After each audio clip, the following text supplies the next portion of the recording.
요한복음의 기록 목적은 있습니다. 그게 뭐냐면 요한복음의 기록 목적은 예수님께서 하나님의 아들 되심을 증거하는 겁니다. 또한 그 이름을 힘입어 가지고 다시 한번 넘어져 있는 생명을 일으키는 것이 요한복음의 기록 목적입니다. 오늘 말씀을 통해서 진짜 그 예수님이 우리 인생 가운데 오늘 가운데 들어오시길 축복합니다. 하나님의 아들 되시는 예수님이 우리 삶 가운데 중심이 되시기를 축복합니다. 오늘 같이 말씀 보겠습니다. 첫 번째는 기적보다 더 중요한 것이 있습니다. 1절 2절 보시면 그 후에 예수께서 디베라의 갈릴리 바다 건너편으로 가시매 큰 무리가 따르니 이는 병자들에게 행하시는 표적을 보았음이더라. 큰 무리가 예수님을 따랐습니다.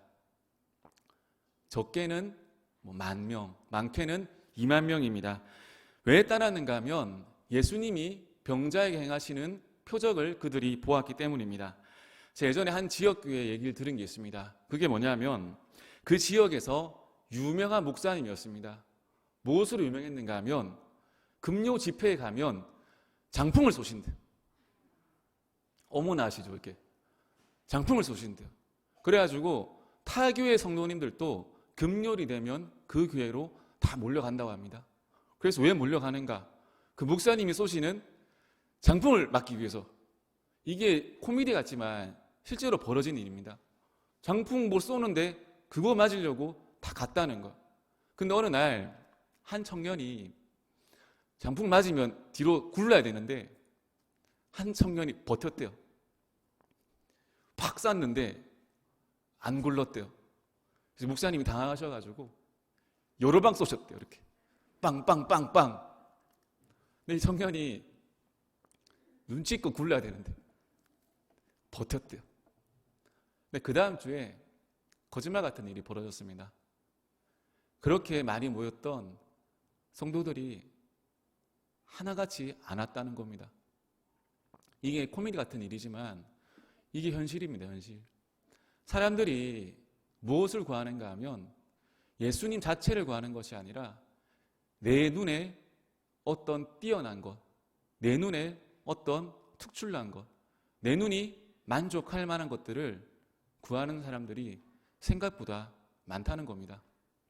여러분, 많은 사람들의 마음속에는 무엇이 있는가 하면 나보다 더 큰 일을 바라보고 싶은 마음들이 있습니다. 그분이 누구신가 하면 예수님이십니다. 그런데 성경 말씀을 자세히 보면은 사람들이 예수님을 따르는 이유가 무엇인가 하면 예수님 자체가 아니라 병자들에게 행하시는 표적을 보았습니다. 이 요한은 기록할 때 예수님의 이름을 빼버립니다.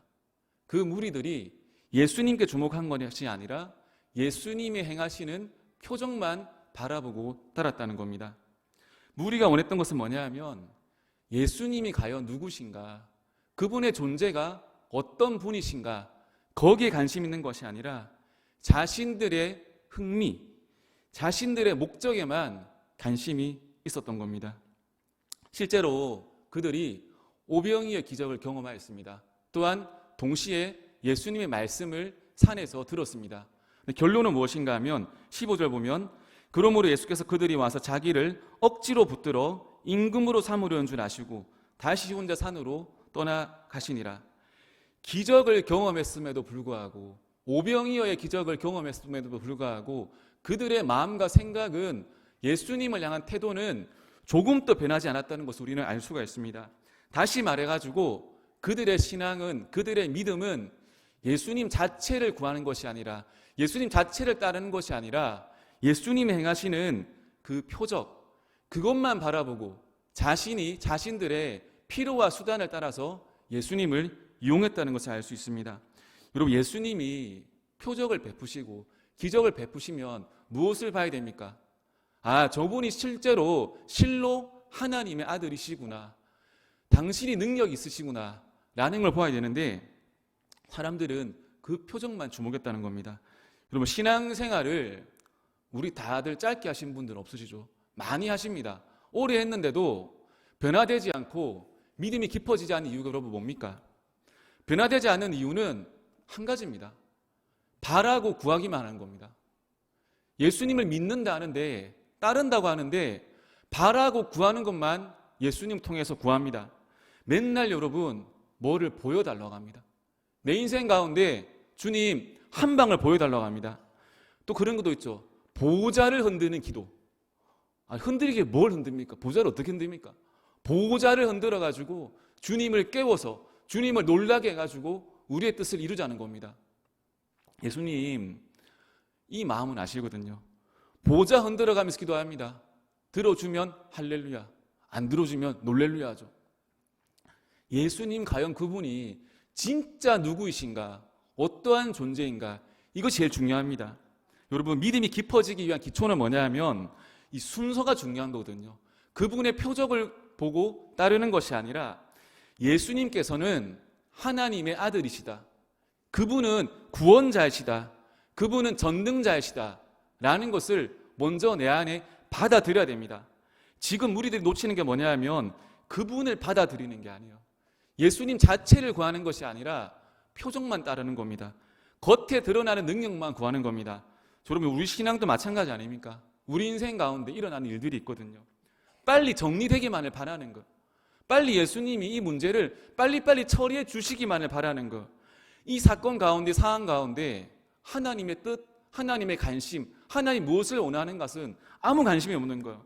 예수님의 말씀에는 아무 관심이 없는 거예요. 오직 내 뜻이 이분을 통해서 이루어지기만을 바랍니다. 여러분, 우리 일어나는 모든 상황 가운데서 무엇을 구해야 되는가 하면 하나님이 지금 이 상황 가운데서, 이 관계 가운데서, 이 실패 가운데서 나에게 원하시는 것이, 나를 통한 뜻이 무엇일까라는 것을 발견해야 됩니다. 우리 중심이 그분께로 옮겨가야 됩니다. 내 만족만 바라고 내 뜻만 구하게 되면 예수님이 어떻게 하시는가 하면 말씀 보면 그냥 먹이시는 곳으로, 입히시는 곳으로 관계가 끝이 납니다. 여러분, 너는 범사의 길을 인정하라, 그리하면 내 길을 인도하시리라. 잠언 3장 6절이죠. 많은 사람들이 한 방 한 방 구합니다. 예수 안에서 어떤 한 가지 목적만을 구합니다. 근데 예수님 통해서 한 방을 구하는 자들에게 한 방을 주시지 않습니다. 무엇을 주시는가 하면 그냥 먹고 돌아가라고 말씀하십니다. 여러분, 말씀에 보면 무리들은 그냥 먹고 마시는 것으로 끝났습니다. 먹고 마시는 것으로 채워지는 그 이상의 인생을 살아야 되지 않겠습니까, 여러분? 그러기 위해서는 예수님이 누구신가를 인정해야 됩니다. 예수님이 누구십니까? 예수님은 표적을 행하시는 분이 맞지만 그것으로 끝나는 것이 아니라 하나님의 아들이십니다. 그리고 그분은 구원자십니다. 또한 그분 안에는 능력이 있습니다. 그분 안에는 능치 못할 일이 없으신 전능자십니다. 요것을 먼저 믿어야지 표적은 나중에 따라오는 겁니다. 여러분, 이 예수님을 믿고 중심 가운데 모시길 축복합니다. 두 번째는 뭐냐 하면 넘치게 바라봐야 됩니다. 5절부터 7절 읽으시면 예수께서 눈을 들어 큰 무리가 자기에게로 오는 것을 보시고 빌립에게 이르시되 우리가 어디서 떡을 사서 이 사람들을 먹이겠느냐 하시니 이렇게 말씀하시는 친히 어떻게 하실지 아시고 빌립을 시험하고자 하심이라. 빌립이 대답하되 각 사람으로 조금씩 받게 할지라도 200데나리온의 떡이 부족하리이다. 저 이 말씀 읽으면서 좀 은혜도 되지만 너무 슬펐습니다. 예수님의 사역의 특징이 뭔가 하면 이 무리들에게 있는 게 아니에요. 예수님은 우리 마음을 아시거든요. 마음의 중심이 무엇인지를 아십니다. 제자에게 집중하시거든요. 빌립에게 말씀하십니다. 어디서 떡을 사가지고 이 무리들을 먹이겠느냐? 어디서거든요. 이게 뭐냐면 누가 할 수 있겠냐는 거예요. 이 상황 가운데서 빌립아, 어디서 누가 이 문제를 풀 수 있겠냐 물어보십니다. 근데 빌립의 대답은 뭐냐면 적게 먹게 할지라도 200데나리온의 떡이 부족하리이다. 빌립이 이 상황을 보면서 이 상황을 해결한 1차적인 열쇠를 어디에 두는가 하면 자기 자신에게도요. 자기 자신에게. 이 문제를 풀 사람은 납니다. 접니다. 전대 방법이 없다고 합니다. 계산하거든요. 두 가지 보면 여러분, 조금씩 받게 할지라도 또한 200데나리온의 떡이 부족합니다. 조금씩 받게 할지라도. 치사한 놈 진짜. 치사하지 않습니까? 넉넉하게 먹이는 것도 아니고 이 사람들을 조금씩 받게 할지라도. 빌립의 영적 마음이 뭐냐면 이겁니다. 예수님, 선생님, 형님, 아니 우리가 왜 그들을 섬겨야 합니까? 왜 그들을 먹여야 합니까? 왜 우리가 그들을 챙겨야 합니까? 왜 우리가 그들을 돌봐야 합니까? 빌립이 섬기는 것이 싫은 거예요. 챙기는 것이 싫은 겁니다. 그러니까 머릿속에 계산을 하는 거예요. 여러분, 사랑이 식으면 나오는 행동이 뭡니까? 계산하잖아요. 이렇게. 사랑할 때는 밥 퍼주지 않나요? 근데 사랑이 식고 사랑이 없어지면 계산하게 되는 거예요. 결론이 뭡니까? 안 된다는 거예요. 안 된다는 거. 섬기는 마음이 없으니까, 이 사람들을 챙기겠다는 마음이 없으니 결론은 뭐냐면 안 된다는 거예요. 이것이 빌립의 한계입니다. 예수님이 지금 빌립하고 제자들에게 알기를 원하시는 것이 뭐냐면, 얘들아, 너희는 능력 있는 내 안에서 그들을 영적으로 어둡고 배고픈 그들을 먹이는 자, 섬기는 자, 능력 있는 자가 되기를 원하신다는 겁니다. 마태복음 20장 27절 보면 너희 중에 누구든지 으뜸이 되고자 하는 자는 너희의 종이 되어야 하리라. 으뜸이 되고 싶은 자는 종이 되어야 된다 하거든요. 커지고자 하는 자, 여러분 부하고 싶은 자, 믿음과 신앙이 깊어지고 싶은 자, 넓어지고 싶은 자, 예수님의 사역을 진실로 감당키를 원하는 자는 무엇이 되어야 되는가 하면 종이 되어야 됩니다. 주인이 아니라 종이 되어야 되고 섬기는 자가 되어야 됩니다. 누가 으뜸될 수 있는가 하면 섬기는 자가 으뜸될 수 있습니다. 지금 빌립의 태도가 이렇죠.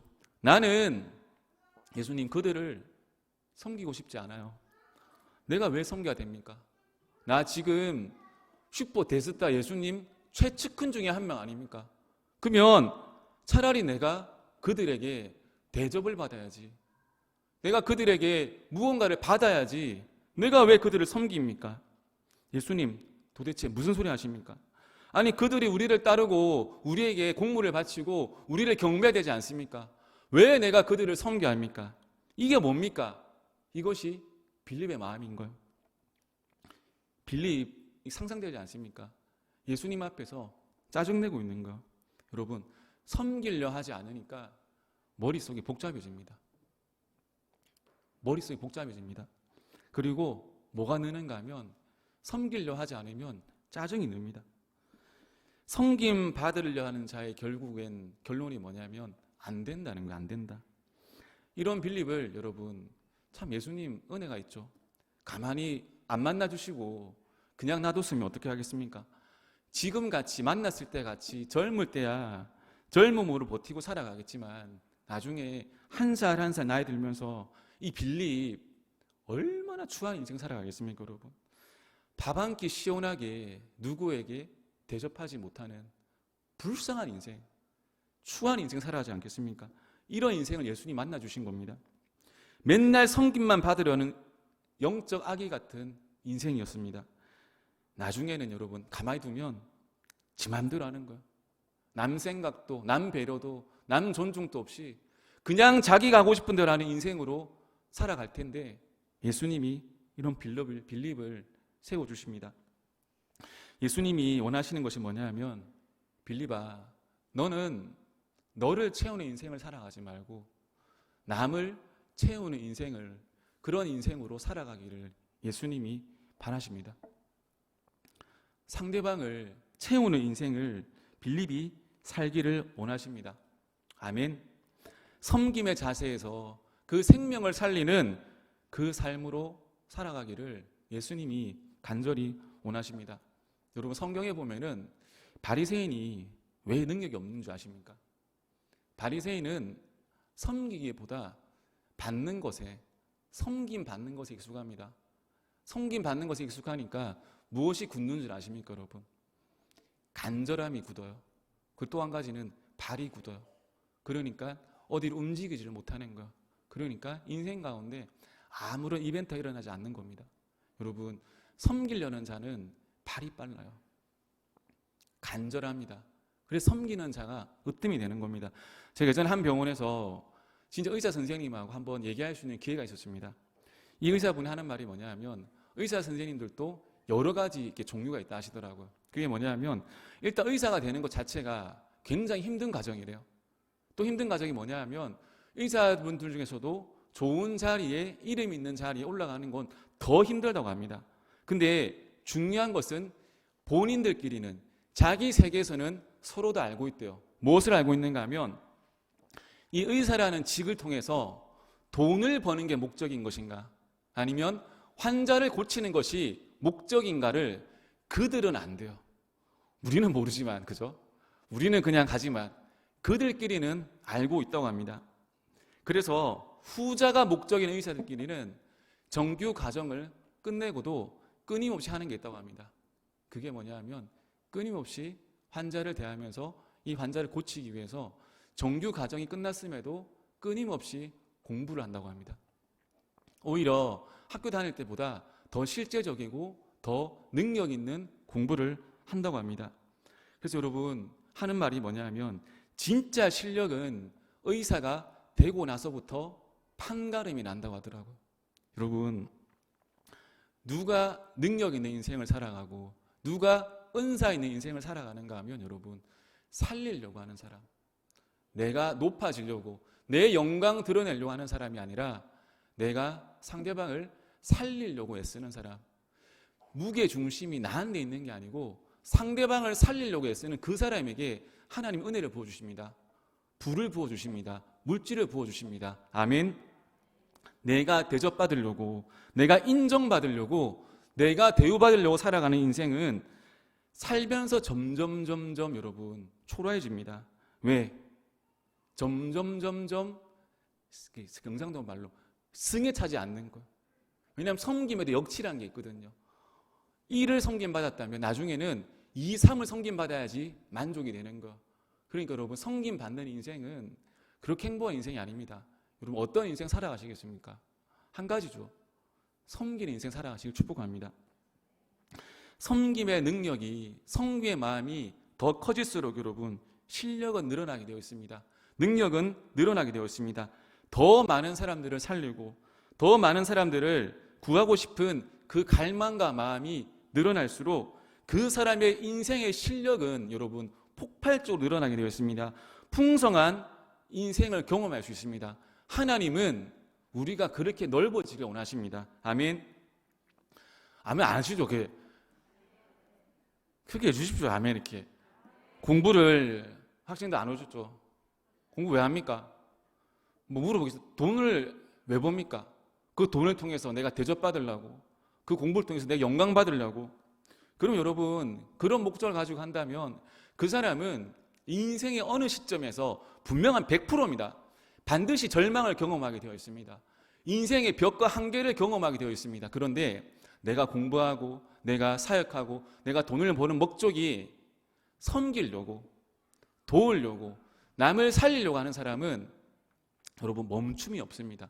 그 사람의 인생은 계속해서 상승 곡선입니다. 어떤 어려움이 와도 이 어려움을 가볍게 지나갈 수 있습니다. 왜? 자기 자신을 비우는 인생을 살아가기 때문에.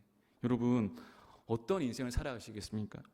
공부하는 이유도, 돈을 버는 이유도, 결혼을 해야 하는 이유도, 살아가는 이유도, 사역을 해야 하는 이유도 나를 높이는 것이 아니라 굶주리고 헐벗고 영적으로 메말라 있는 그 사람들을 살리려고 한다면 그 사람은, 그 인생은 시간이 지날수록 여러분 반드시 빛나는 인생을 살아갈 수 있습니다. 우리 모두 영광교회 성도님들이 저는 이런 인생을 살아가시길 축복합니다. 세 번째는 뭐냐면 예수님의 일하심을 보는 겁니다. 8절 9절 보시겠습니다. 제자 중 하나 곧 시몬 베드로의 형제 안드레가 예수께 여짜오되 여기 하나에가 있어 보리떡 5개와 물고기 2마리를 가지고 있나이다. 그러나 그것이 이 많은 사람에게 얼마나 되겠사옵나이까. 안드레가 갑자기 등장합니다. 근데 안드레의 말이, 아니 그것이 이 많은 사람들에게 얼마나 되겠사옵나이까, 이 말 가만히 들어오면 예수님 안 될걸요 이게 아니라 예수님 못합니다가 아니고 한 나이를 예수님께 쓱 일어넣습니다. 이 말씀 묵상하면서 생각했어요. 왜 이 안드레가, 그 어른들도 몇 명 꽁쳐놓은 거 있었을 거 아닙니까? 그죠? 그런 상상 안 하시나요? 5,000명 중에 대략 한 200~300명 그래도 몇 개 들고 오지 않았겠습니까? 근데 한 아이를 예수님 앞에 드립니다. 왜 한 아이를 드렸을까요?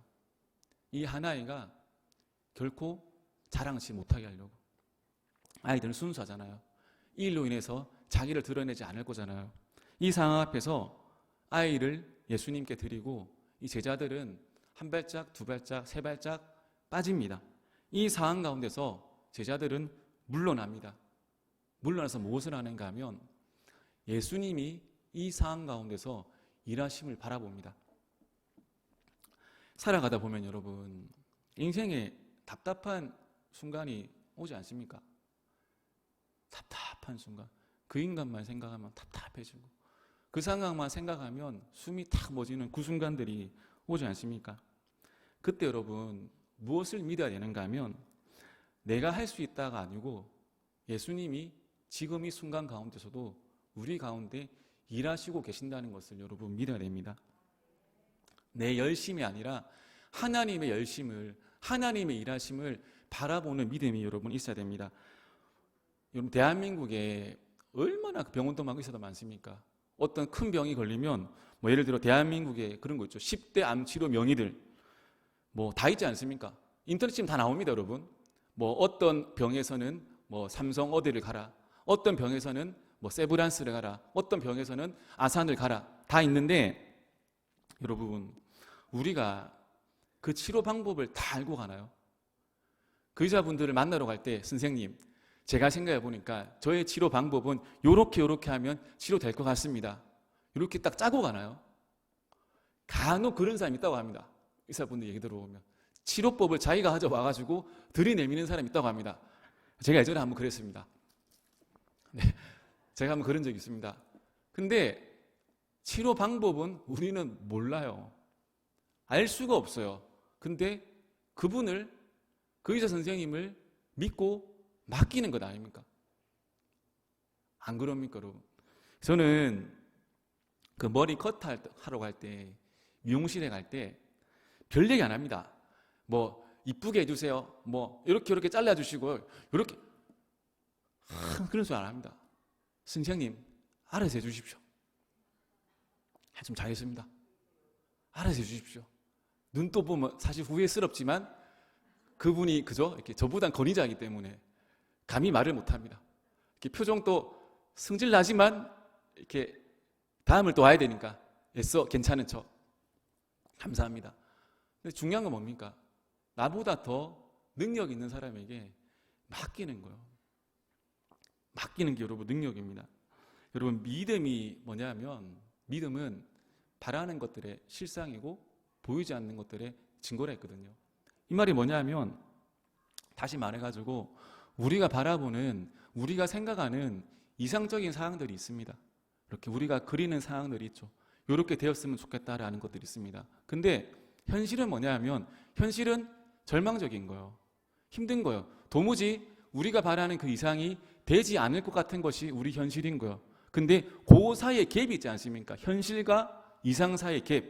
요거를 점점 메워가면서 올라가는 게 뭐냐면 믿음이에요. 믿음. 믿음이 있어야지만 그 이상으로 점점 갈 수가 있습니다. 방법이 보이지 않는 거예요. 답답한 거예요. 아무것도 할 수 없는 겁니다. 근데 그 일이 반드시 될 줄로 믿는 겁니다. 이게 믿음의 믿음. 내 힘으로 일하는 것이 아니라 나는 빠져 있는 거예요.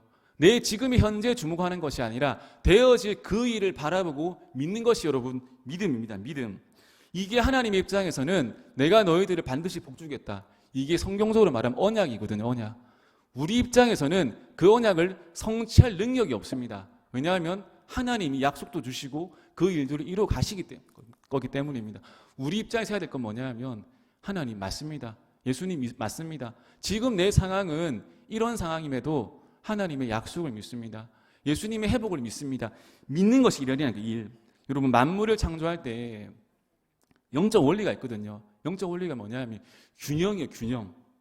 다시 말해가지고 이 균형 상태를 말하는 샬롬이 샬롬. 샬롬이 창조의 원리입니다. 여러분 미움이 가득한 곳에 필요한 것이 뭐냐 하면 용서거든요. 용서. 죄악이 가득한 곳에 필요한 것이 뭐냐 하면 대속함이 대속함. 여러분 간절한 우리의 원함이 있는 곳에 필요한 것이 뭐냐 하면 우리의 열심이 아니고 내 힘이 필요한 것이 아니고 정말 내가 간절히 원하는 것이 있다면, 간절히 변화되는 곳이 필요한 것이 있다면 그때는 내 힘을 내려놓는 거예요. 이게 균형이라니까요. 내 힘을 써봤자, 내 성질 부려봤자, 내 계획 부려봤자 이루어지는 게 아니고, 진짜 우리가 원하는 게 있으면, 진짜 우리가 바라는 것들이 있다면 그걸 가지고 나를 내려놓는 거예요. 그리고 누구에게 맡기는가 하면 그 일을 이루어 가실 예수님께 맡겨드리는 거예요.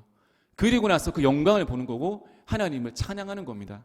여러분, 미국에 골드러시라고 금을 한참 캐는 시기가 있었습니다. 이때 이름이, 한 사람 이름이 다비요, 다비. 다비인데 금광에서 광맥을 발견했습니다. 이제 부자가 되는 시가 문제입니다. 몽땅 재산을 다 털어가지고 그 금을 채굴하는 기계를 삽니다. 한 땀, 두 땀 계속 팝니다. 근데 금방이라도 그 금이 나와야 되는데 광맥에서 금이 나오지 않는 거예요. 한참을 파다가 지칩니다. 지치다 못해 그 기계를, 금을 파는 기계를 다른 중고상에게 팔아버립니다. 그 기계를 샀던 중고상이 그 기계를 사고 나서 다시 한번 분석합니다. 분석해 보니까 3피트 90cm만 그 금맥을 더 파면 금이 나온다는 것을 발견하고, 좀 얍실한 것도 아니지만 좀 지혜로운 거죠. 그 자기가 산 그 기계를 가지고 그 금맥에 가가지고, 광맥에 가가지고 뚫습니다. 다비가 포기했던 그 금맥을 뚫습니다. 뚫었는데 금이 터져 나오기 시작합니다. 이 중고 상인이 갑부가 됩니다. 이 소식을 다비가 들었습니다. 내가 포기하고 내가 파기를 포기했던 그 땅에서 금이 나왔다는 소식을 다비가 듣게 됩니다.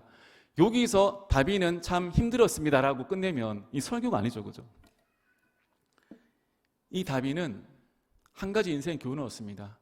그것이 뭐냐면, 확실하다면, 내가 하는 일이 확실하다면, 내가 하는 일이 바르다면 포기하지 말자.